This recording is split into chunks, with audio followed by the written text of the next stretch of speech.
जे जाया झाण किए कम कलंक डहेवि नित्य निरंजन नाणमय ते परमापणवे ते परमापणवे। जिन्होंने ध्यान रूपी अग्नि में समस्त कर्म रूपी कलंक को जला दिया है, उन नित्य निरंजन परमात्माओं को मेरा भक्ति पूर्वक प्रणाम हो। हम सब परमात्म प्रकाश का स्वाध्याय कर रहे हैं। पिछली बार परमात्म प्रकाश के पहले अधिकार के 99 नंबर दोहे का स्वाध्याय हमने किया था और वो इतना महत्वपूर्ण था कि मैं उस पर बहुत जोर देना और चाहता हूँ। इतनी इम्पोर्टेंट बात है कि वो मैं चाहता हूँ कि किसी से छूट ना जाए और उस पर बहुत ज़्यादा ध्यान जाए। मुझे तो ये तक लग रहा है कि पूरे जैन शासन का यही तो सार है। ऐसे खूब मन कर रहा है कि अब तो मानो जीवन भर एक इसी विषय पर बोला जाए, क्योंकि मैं उस दिन से अभी तक लगातार इसी विषय में डूबा हुआ हूँ। यही पढ़ रहा हूँ। परमात्म प्रकाश जिसकी रचना आज से लगभग 1400 वर्ष पहले मुनिराज योगींद्र देव ने अपभ्रंश भाषा में की है, उसमें कुल मिलाकर के करीब 350 दोहे हैं। और मैंने अभी इस हफ्ते फिर से पूरे के पूरे पढ़े हैं। अभी मैं पूरे दोहे पढ़कर आया हूँ और मैं ये कहना चाहता हूँ, एक तो बहुत सीरियसली, कि देखो इतना बढ़िया समय फिर नहीं मिलने वाला है। स्वाध्याय की आदत डालो, जितना ज़्यादा हो सके उतना स्वाध्याय करो। अपन कहाँ कहाँ किन किन 84 लाख योनियों में भटकते आए हैं, अब मनुष्य बने हैं, श्रावक बने हैं। इतना बढ़िया सब जिनवाणी का समागम मिला है और कब ये पर्याय पूरी हो जाएगी इसका कुछ पता नहीं है। और ये पर्याय पूरी होने के बाद अपन कहाँ पहुँचेंगे इसका भी कोई ठिकाना नहीं है। और अपने पास भाग्य से ना तो कोई आजीविका की दिक्कत है।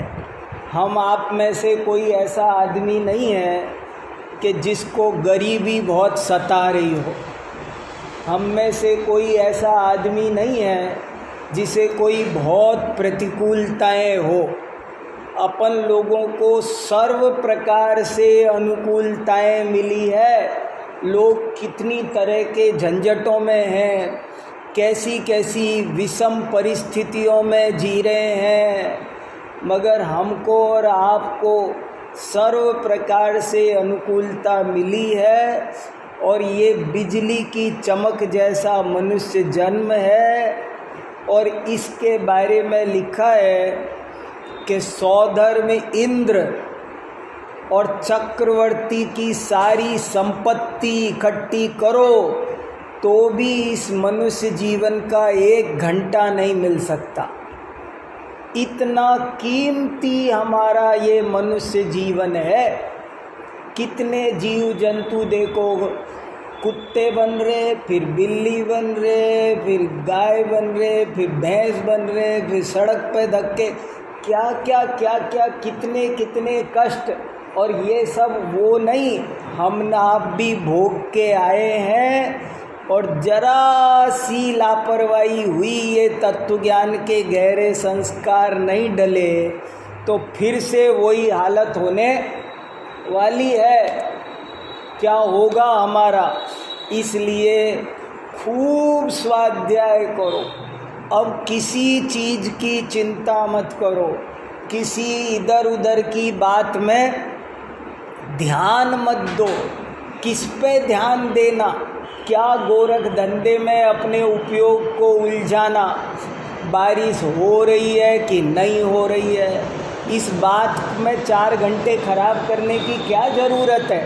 मौसम कैसा हो रहा है, राजनीतिक मौसम कैसा हो रहा है, प्राकृतिक कैसा हो रहा है, पारिवारिक स्थितियाँ क्या है, शारीरिक स्थितियाँ क्या है, इन सब को हमारे आचार्यों ने विकथा कहा है। विकथा, भोजन की बातें करते रहते हैं, क्या क्या क्या क्या, हम क्या कपड़े लत्ते की बातों में अरे कोई सार नहीं है, सब बातें असार है। और सार पदार्थ आत्मा, सकल पदार्थ जान। बनारसी दास जी ने लिखा है, सार पदार्थ आत्मा, सकल पदार्थ जान। 3 लोक में अगर सारभूत कोई वस्तु है तो वो अपना आत्मा है। मैं बहुत कोई प्रवचन भाषण नहीं कर रहा हूँ, आप सब मेरे साधर्मी हो, और मैं ये बात बहुत प्रेम से कहना चाहता हूँ कि अपनी एनर्जी बिल्कुल वेस्ट मत करो, किसी बात पर मत सोचो, किसी बात, अब जितना हो सके उतना स्वाध्याय करो, जैसे बन सके। 2 घंटे करते हो तो 4 घंटे करो, नहीं करते हो तो 2 घंटे करो, 2 घंटे करते हो तो 4 घंटे करो, 4 घंटे करते हो तो 8 घंटे करो, और 8 घंटे करते हो तो 16 घंटे, 24 घंटे करो ना। लिखा है ना, मैं अपनी तरफ से थोड़ी कह रहा हूँ। अभीक्षण ज्ञानोपयोग, निरंतर एक पल भी बिना ज्ञानाराधना के मत बिताओ। विद्यानंद महाराज कितना सुनाते थे। और समय सार की एक गाथा है 206 नंबर की, वो गाथा उनको बहुत प्यारी थी, हजारों जगह लिखी उन्होंने।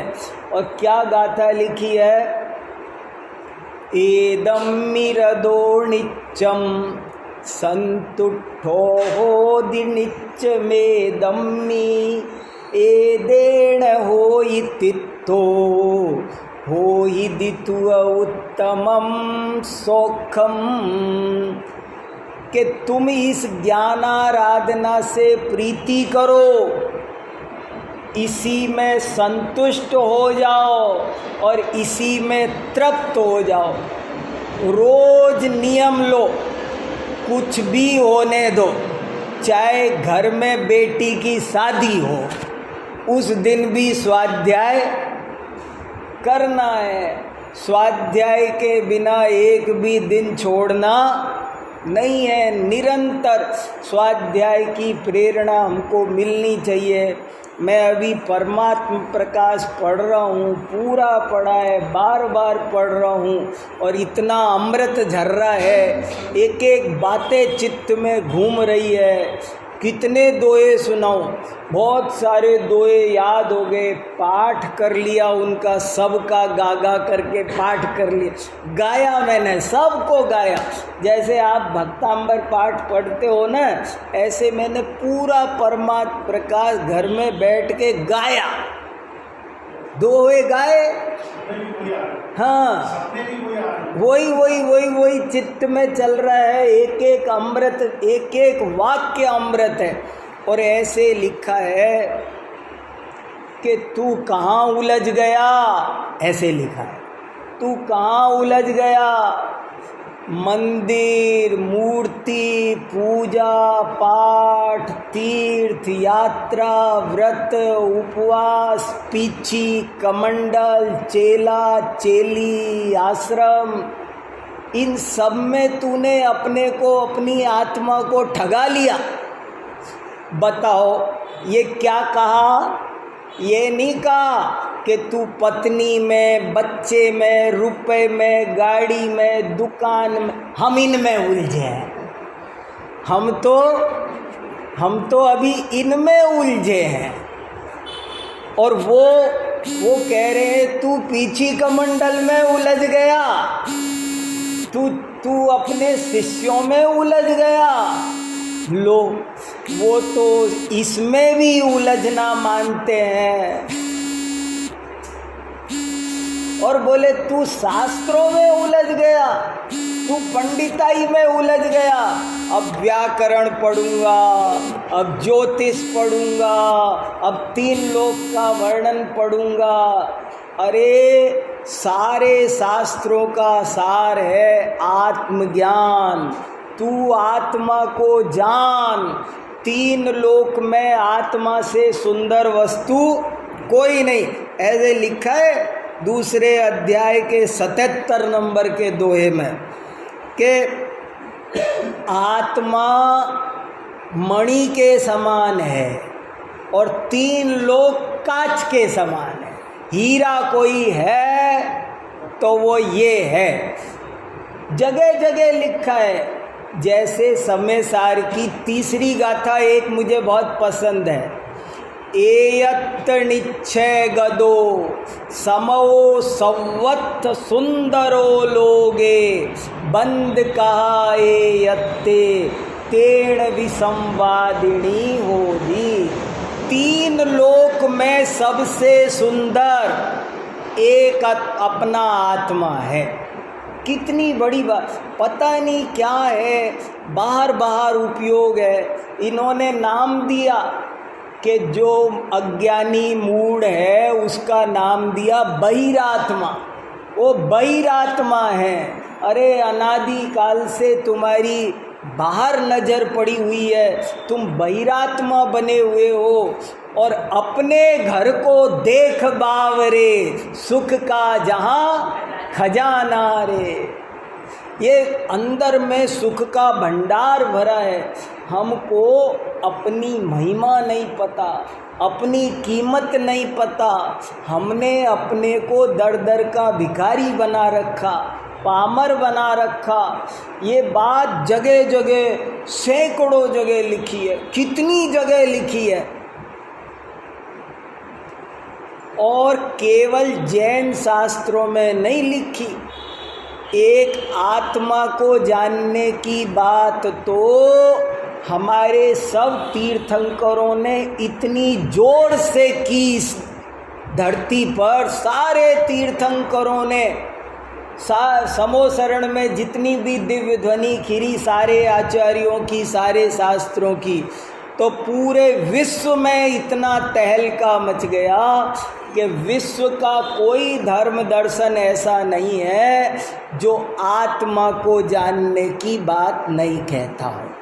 मैंने ये किताब लिखी, भारतीय दर्शन में आत्मा एवं परमात्मा, और मैंने इसमें सब धर्मों में आत्मा के बारे में क्या क्या लिखा है, सब धर्म आत्मा के बारे में क्या क्या कहते हैं, वो सब खोज खोज के थोड़े थोड़े पॉइंट लिखे। एक जगह लिखा है सारे दर्शनों का सार क्या, तो लिखा है आत्मानं विद्धि।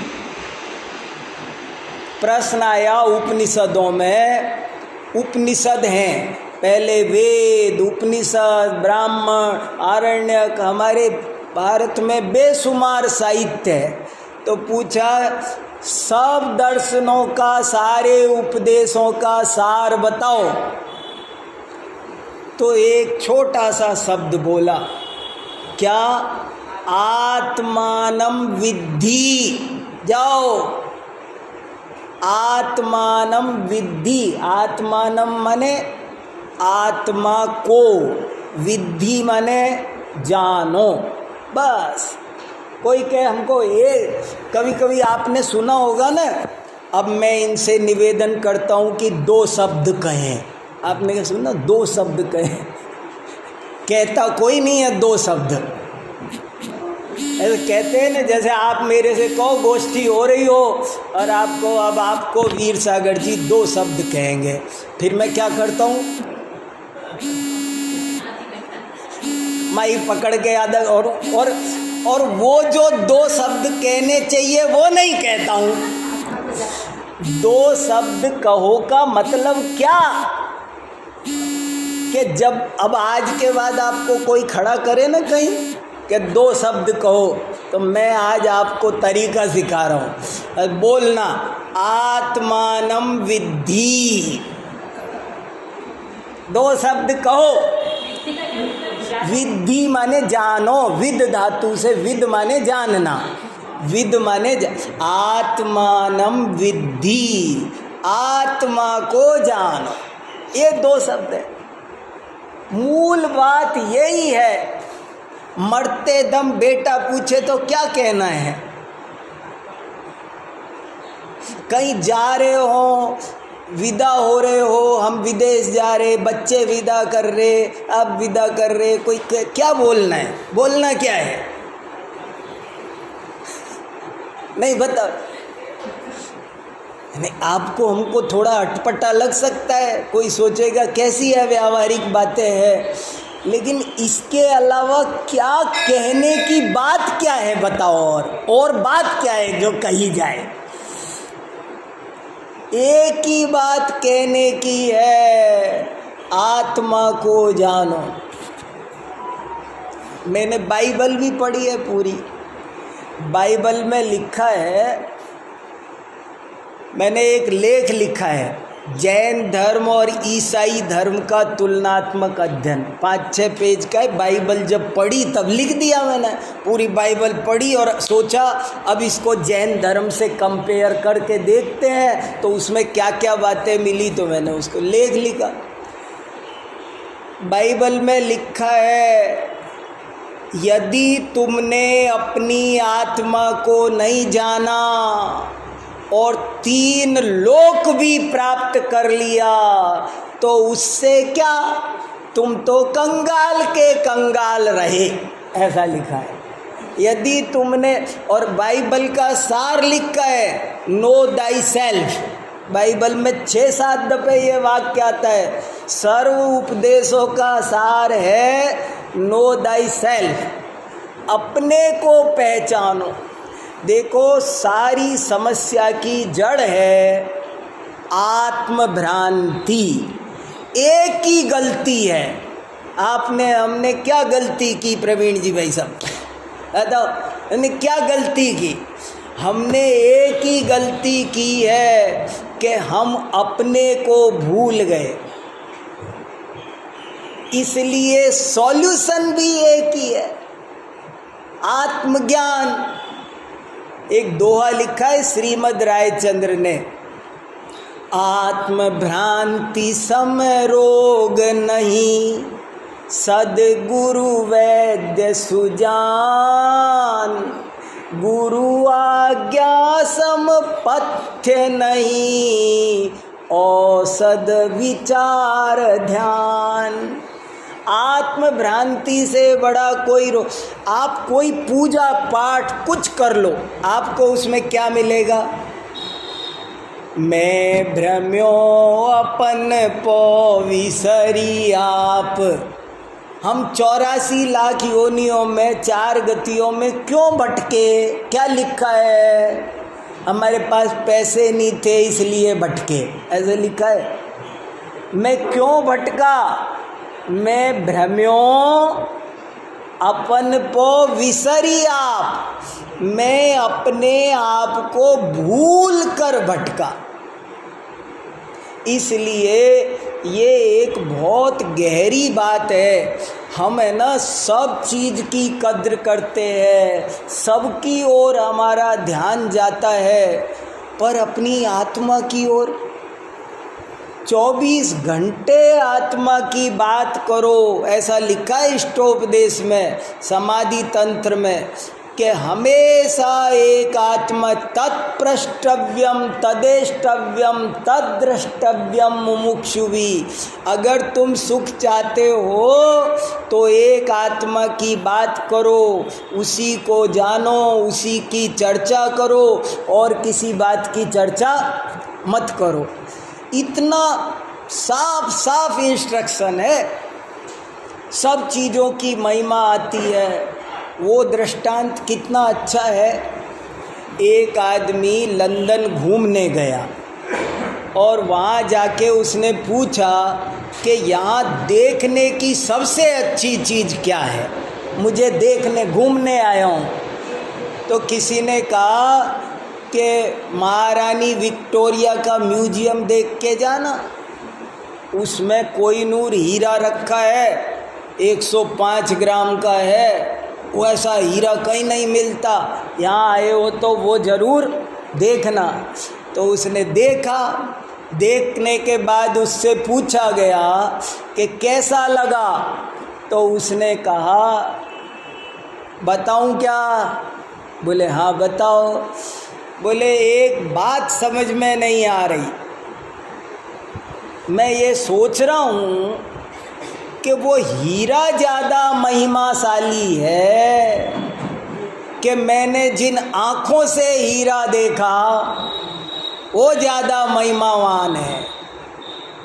आपने हीरे की महिमा बताई तो मैं ये सोच रहा हूँ हीरा ज़्यादा कीमती है कि ये मेरी आँखें जिन्होंने वो हीरा देखा वो कीमती है। बोले इसमें क्या, ये तो स्पष्ट है तुम्हारी आँखें ज़्यादा कीमती है। तो बोले वो आँखें ज़्यादा कीमती है या आँखों के माध्यम से जो आत्मा देखता है वो कीमती है, और मैं वो आत्मा हूँ। इसमें एक दोहा ये भी आया है कि जो इंद्रियों से नहीं जाना जाता पर जो इंद्रियों के माध्यम से जानता है, तू उस आत्मा को जान। आत्मा इंद्रियों के माध्यम से जानता है, मगर इंद्रियों से उसको जानना चाहो तो वो जानने में नहीं आएगा। तुम उस आत्मा को जानो। क्या कहना चाहता हूँ मैं, कुछ कह पा रहा हूँ, आप समझ पा रहे हैं? कितने ही लोगों को तो ऐसा अशुभ कर्म का उदय होता है कि आत्मा की बात करो तो चिढ़ छूटती है। ये जाने ये है ना, ये वाले पंडित जी तो जब देखो ना आत्मा फात्मा की बातें करते रहते हैं। आत्मा फात्मा क्या करे, जिनका संसार का किनारा अभी दूर है उनको ऐसा ही लगेगा, और नहीं तो आत्मा। मुझे बचपन की वो कविता याद है, ये बच्चे जैसे छोटी छोटी पोइम याद करते हैं ना, ऐसे मैंने दूसरी क्लास में एक पोइम याद की थी, वो मुझे अभी तक याद है। तब इतनी महिमा नहीं आई थी, अब और ज़्यादा आती है।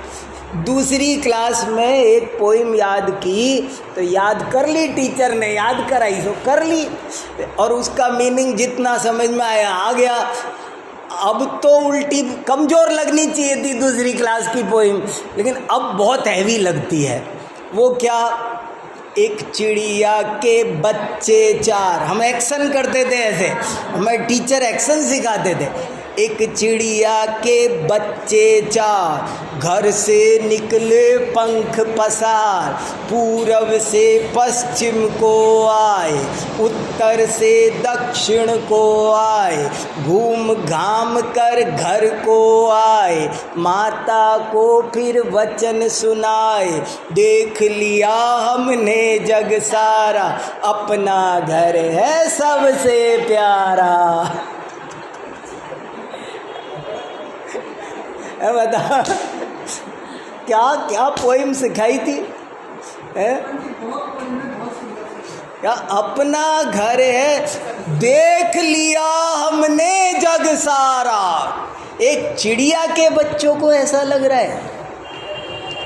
आपको बहुत बढ़िया कोई कहे आपको है ना, हम वहाँ स्विट्ज़रलैंड में ले चलते हैं, कैलिफोर्निया धरती का स्वर्ग, सैन फ्रांसिस्को ले चलते हैं, और सैन फ्रांसिस्को में भी बढ़िया से बढ़िया आपको रहने की सुविधा, सब खाने की सुविधा, सब कुछ। आप कितने भी दिन आपको घुमाओ फिराओ, शांति कहाँ मिलती है?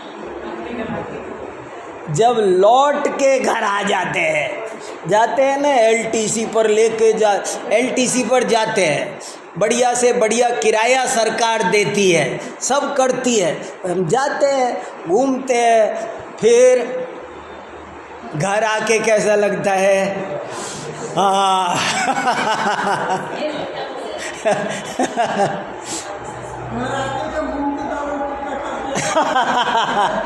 बताओ, ये है सचमुच बहुत बड़ी गलती हो रही है जो हम पर पदार्थों में सुख ढूंढ रहे हैं। पर पदार्थों में सुख है ही नहीं। ऐसे लिखा है, देखो वेद उपनिषद पुराणों में क्या क्या लिखा है, देखो तो सही, गजब गजब की बातें। नविसो जानदी अपाणयम तु सव्वागम धरोवी। और देखो सत्थ पड़ंत ते विजड़ अप्पाजेण मुणंति। जो आत्मा को नहीं जानते वो शास्त्र पढ़ते हुए भी अंधे हैं, अंधे हैं, और करते हुए तो छोड़ो। देखो ये जहाँ खड़े होंगे उसका निषेध कर रहे हैं, और हम तो अभी बहुत दूर खड़े हैं, अपनी दिल्ली तो जाने कितनी दूर। ये निषेध कर रहे हैं अपने जीवन में पाई जाने वाली शुभ क्रियाओं का, और हम तो अभी अशुभोपयोग में ही घूम रहे हैं। हमको कितना पास आना जरूरी है। आई कथमपि मृत्वा, अरे कैसे भी मरकर भी आत्मा को जानो। मर के इससे ज़्यादा शब्द और क्या कह सकते थे। और देखो क्या लिखा, दयानंद राय जी ने एक लाइन लिखी, जीव दरव को कथन सब कथनन में सिरदार। जीव द्रव्य का कथन, जीव द्रव्य की बात सब बातों का सरदार है, सब बातों का सरदार। अरे अजीव को भी क्यों जानना? अजीव को भी इसलिए जानना कि जीव को जानने के लिए जानना। अजीव का ज्ञान भी शास्त्रों में क्यों कराया? सारी धर्म क्रियाओं का प्रयोजन, उद्देश्य एक आत्मज्ञान है। और ये आत्मज्ञान कैसे होता है, इस पर कभी सोचा नहीं, इस पर कभी ध्यान दिया नहीं। और ये मनुष्य भाव आत्मज्ञान के बिना पूरा हो गया तो ये सब बातें ऊपर ऊपर, जीरो है, जीरो। एक के बिना बिंदी, कितनी बिंदियां लगाई मगर एक का नहीं लगाया। तो ऐसे लिखा, पुरुष पुद्गल कालो धर्म धर्मौ तथांबरम षड्विधम द्रव्यमाख्यातम तत्र देयतम पुनः पुमान।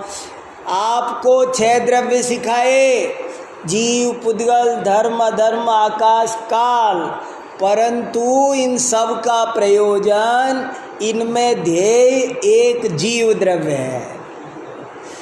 ऐसे बार बार बार बार इन्होंने, एक बार हमें अपनी महिमा आएगी। पहले हम छोटे थे तब कोई बड़े पंडित जी आते थे ना, तो हम क्या सोचते थे ये बड़े पंडित जी क्या सुनाएंगे। लेकिन एक दफ़े मैंने देखा बहुत बड़े पंडित जी ज्ञानी थे, और उनसे कहा आप प्रवचन करो, तो पहले तो मना करते रहे, फिर कहने लगे अच्छा एक बात सुना देता हूँ। और उन्होंने सिर्फ एक वो कहानी सुनाई थी कि कुमार का गधा खो गया, और ये कहा ये सारे उपदेशों का सार है।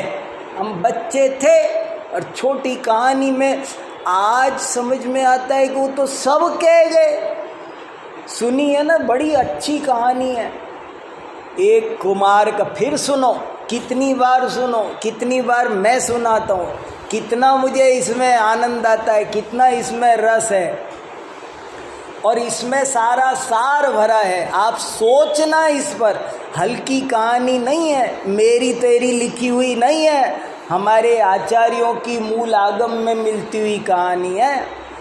एक कुमार का गधा खो गया। एक कुमार था, रोज मिट्टी लेने जंगल जाता था, और एक दिन क्या हुआ कि मिट्टी लेके आया तो देखा गधे गिने उसने, तो एक गधा कम था। अरे अपना गधा तो आज जंगल में ही कहीं रह गया।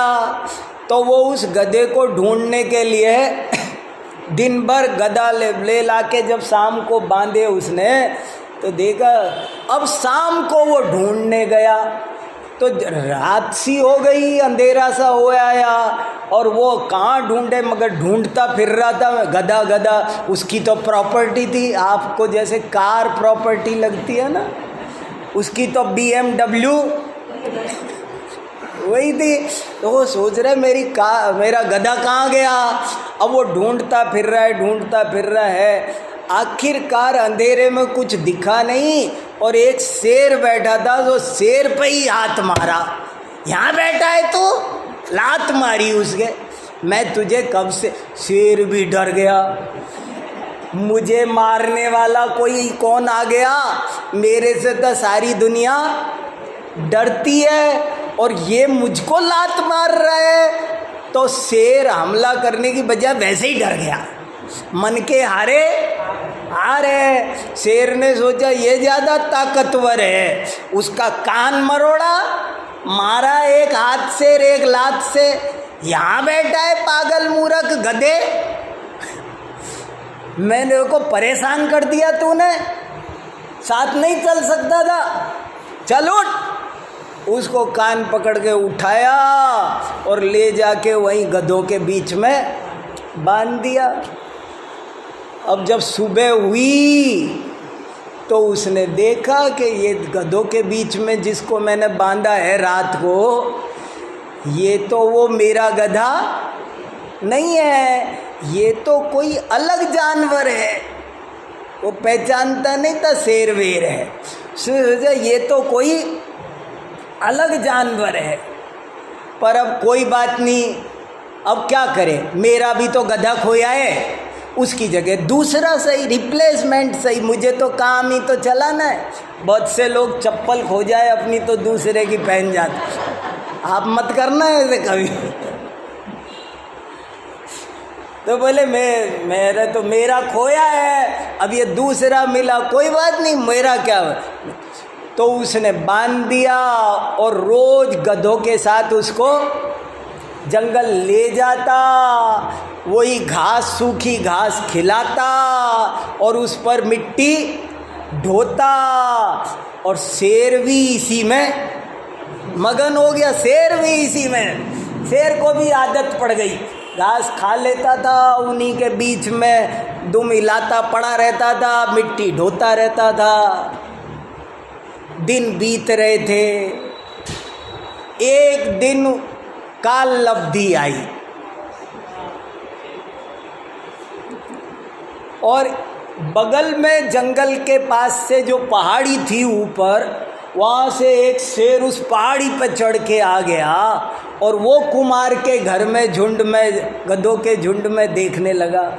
और जब देख रहा था वो, तो उसने देखा ये क्या, गधों के बीच में मेरा एक भाई गधों के बीच में बंधा हुआ है। उसे करुणा जागृत हुई, उसे करुणा पैदा हुई। मेरा भाई शेर, जंगल का राजा, पराक्रमी सिंह, वो वहाँ उसने अपनी, उसकी क्या दुर्दशा और लात खा रहा है, उसकी ये सूखी घास पर पल रहा है, मिट्टी ढो रहा है, तरस रहा है, रस्सी से बंधा है, मुझे इसके दुख नहीं देखे जा रहे। उसे करुणा आई और वो क्या करूं, इसे इसमें से कैसे, इन दुखों से कैसे मुक्त करूं, ऐसी उसको भावना जागृत हुई। तो उसने जोर से पहले एक दहाड़ लगाई, जोर से दहाड़ लगाई। और दहाड़ लगाते ही वो सारे गधे भाग गए, वो कुमार भी भाग गया। कुमार के घर वाले बच्चे, कुमार, इन सब, ओ शेर आया, शेर आया, आज शेर गांव में आ गया, आज शेर गांव में आ गया, ओ शेर गांव में आ गया। और गांव वाले गांव खाली करके भाग गए। मगर वो जो गधा बना हुआ शेर था ना, वो एक नहीं भागा, और तो सब भाग गए, वो नहीं भागा। वो यही चाहता था।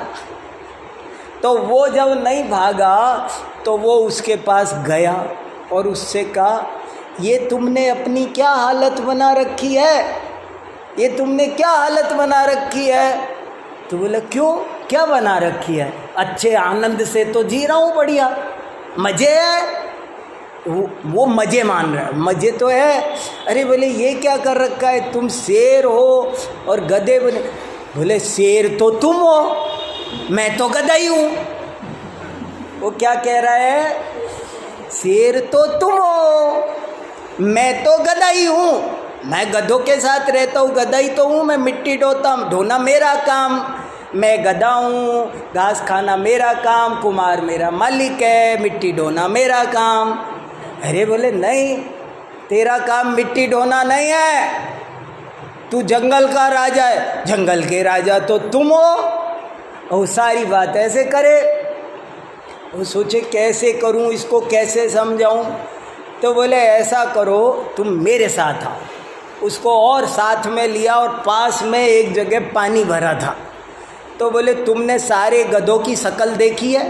बोले, हाँ, रोज़ देखता हूँ, उन्हीं के बीच रहता हूँ। बोले, अब मेरी देखो, मेरी शक्ल देखो, और अब अपनी इस पानी में देखो, पानी में अपनी शक्ल देखो। बोले, हाँ, अब बताओ, तुम्हारी शक्ल उन गधों से मिलती है या मुझसे मिलती है? बताओ, बताओ, सही सही बताओ, चेक करो। मैं तुमको कोई ठगने नहीं आया हूँ, लेकिन तुम देखो कि तुम्हारी शक्ल किससे मिल रही है।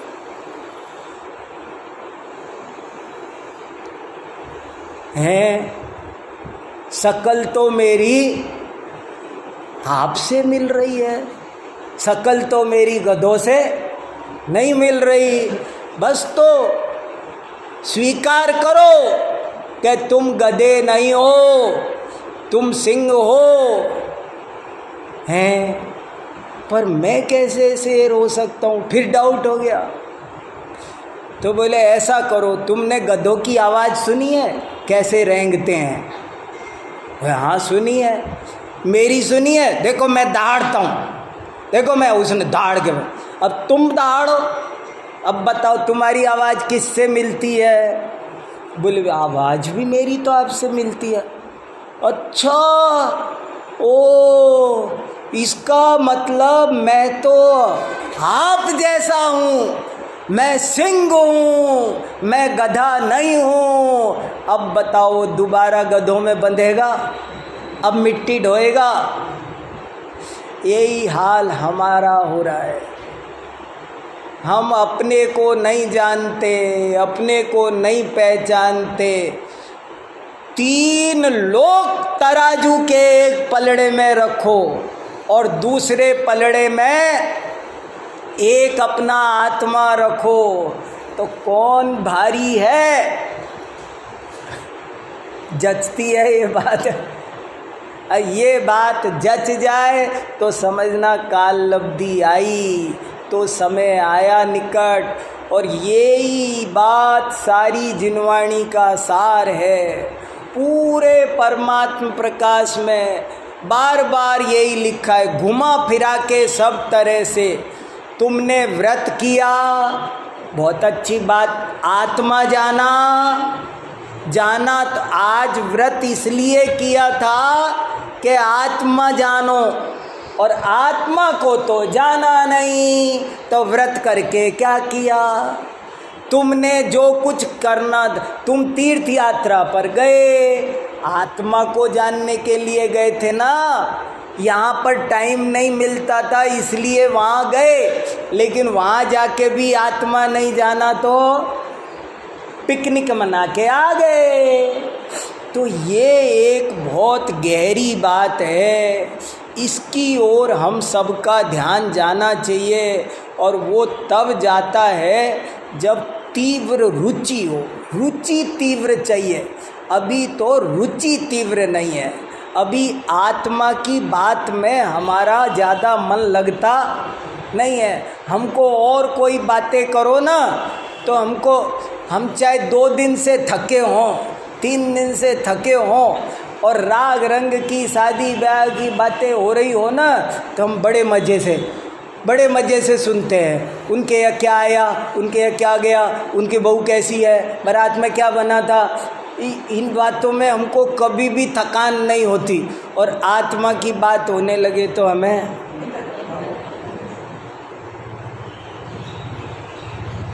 इसकी रुचि जगाओ, गहरी जगाओ, और कि सब जगह से रस खत्म करो। जब निज आत्म अनुभव आवे, तब और कछु न सुहावे। रस नीरस हो जात तत्क्षण, अक्ष विषय नहीं भावे। जब आत्मा में मन लगता है ना, तो क्या होता है, ऐसा लिखा है शास्त्र में कि जिससे आत्मा का मन लगा उससे कहा, रामायण देखने चलोगे रामलीला, तो कहता है विराजे रामायण घटमाय, आत्म राम ज्ञान गुण लक्ष्मण सीता सुमति समय। ये रही रामायण, बोले रामलीला यहाँ हो रही है, मुझे ये देखने दो। अगर उससे कहो महाभारत देखोगे, तो बोले अरे उस महाभारत में क्या रखा है, वो तो 18 दिन हुई कभी की ख़त्म हो गई। ये अनादि काल से यहाँ महाभारत चल रही है, मुझे इसे निपटाने दो, ये कब ख़त्म होगी। उससे भोजन की कहो, दिवाली की कहो, होली की कहो, अब के ऐसी दिवाली मनाऊं, अब के ऐसी होली, हर बात यहाँ लगनी चाहिए। तो हमारा ध्यान, सो के उठो। आशाधर जी ने सागार धर्मामृत में लिखा है, रात को भी नींद खुले, और जिसका मन सामायिक करने का करे, समझना उसकी काल लब्धि आई है। सामायिक समय माने आत्मा में एकाग्र होने की भावना जगनी चाहिए। बाकी किसी चीज़ में रस नहीं आना। कितना खाया बताओ, कोई 3 लोग सब झूठन के बराबर है।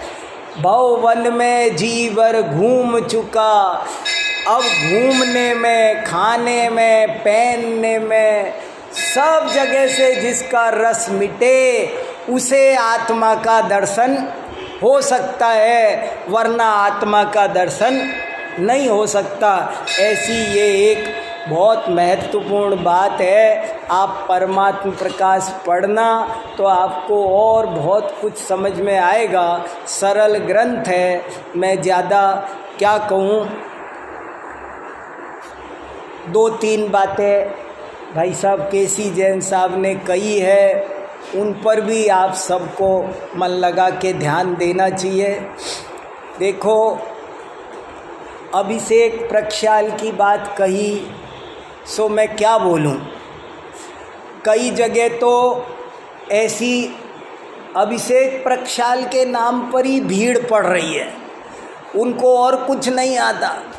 और हमने सोचा नहीं, कहीं ऐसी दिक्कतें आ रही है कि लोग अभिषेक करने वाले, अभिषेक होना मंदिर में बहुत आवश्यक है। और ये हर व्यक्ति का दायित्व बनता है, हर व्यक्ति का।